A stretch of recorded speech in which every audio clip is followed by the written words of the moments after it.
Hi friends, అందరూ బాగుండారా? అందరూ బాగుండాలా, మనమందరం బాగుండాలని మనస్ఫూర్తిగా దేవుణ్ణి అయితే కోరుకుంటున్నా. ఈరోజు వీడియో వచ్చేసి ఏంటంటే, నేను ఇండియాకి వచ్చాను కదా, ఇండియా నుంచి మళ్ళీ కువైట్కి రిటర్న్ వస్తూ ఉన్నాను. చూడండి, ప్లేట్లోకి అయితే అడిగి పెట్టేసిన. ప్లేట్లో సామాన్లు మన లగేజ్ అంతా అయితే సదురుతూ ఉన్నారు కింద. ప్లేట్ అయితే హీటింగ్లో ఉన్నది. చాలా ప్లేట్ అయితే ఇంకా సామాన్లన్నీ ఎలాగా అవన్నీ లగేజ్ అన్నీ వేసేసుకున్న తర్వాత ప్లేట్ అయితే లేస్తుందనమాట. ప్లేట్ పైకి లేసేటప్పుడు కానీ వీడియో తీసానండి, చూడండి. ఎందుకంటే ఒక్క చిన్న రిక్వెస్ట్ అందరికీ, ఎందుకు వీడియో పెడతానన్నది. ఇంటికాడికైతే ఇండియాకైతే వచ్చి మళ్ళీ రిటర్న్ అయితే వస్తూ ఉన్నా.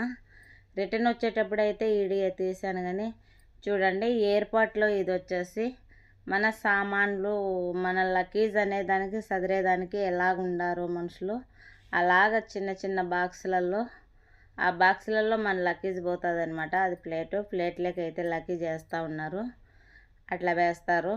ఎందుకంటే చాలా మందికి తెలుసు, ఏం నాకు దానికే తెలిసినాను కానీ వీడియో అయితే చేయలేదండి. ప్లీజ్ ఎవరు చెడ్డగా అనుకోవద్దండి.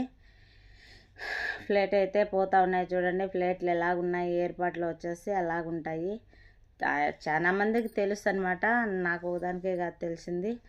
ఈ వీడియో చూసే ముందు నాది ఫస్ట్ పాత ఛానల్ ఉన్నది కదా, ఆ ఫోన్ అయితే ఇంటికాడ మన ఇండియాలో పోయిందండి. వీడియోలు అయితే చేయలేకపోయినాను. మళ్ళా వచ్చేసి కొత్త ఛానల్ అయితే పెట్టాను. ఫస్ట్ ఉండే ఫస్ట్ నాకు సపోర్ట్ చేసిండే వాళ్ళు అందరూ మళ్ళీ సపోర్ట్ చేస్తారని మనస్ఫూర్తిగా దేవుణ్ణి అయితే కోరుకుంటున్నా. ఒక ప్లేట్ అయితే లేసిపోతూ ఉన్నది చూడండి అక్కడ. అలాగా మళ్ళీ ప్లేట్లో ఎయిర్పోర్ట్లో చూడండి, పార్కింగ్లో ఎలాగా ఉంటుందో, ఎంత బాగా లైటింగు. నేనైతే నైట్ వచ్చానండి. నైట్ ప్లేటు 11:30కి అయితే ప్లేట్లు వేస్తుంది నా ప్లేటు. 1:30 2 గంటలకైతే ప్లేట్ ల్యాండ్ అవుతుంది కువైట్లో. నేనైతే నైట్ వచ్చాను. చూడండి, నైట్ కాబట్టి వీడియో అయితే క్లియర్గా రాలేకపోయింది. వీడియో చూసే వాళ్ళందరూ సపోర్ట్ చేయండి, షేర్ చేయండి. అలాగే మీ ఫ్రెండ్స్కు, నాకు తెలిసిన వాళ్ళంతా మీ ఫ్రెండ్స్కి కానీ షేర్ చేసి సపోర్ట్ చేస్తారని మనస్ఫూర్తిగా అయితే అనుకుంటున్నా. బాయ్.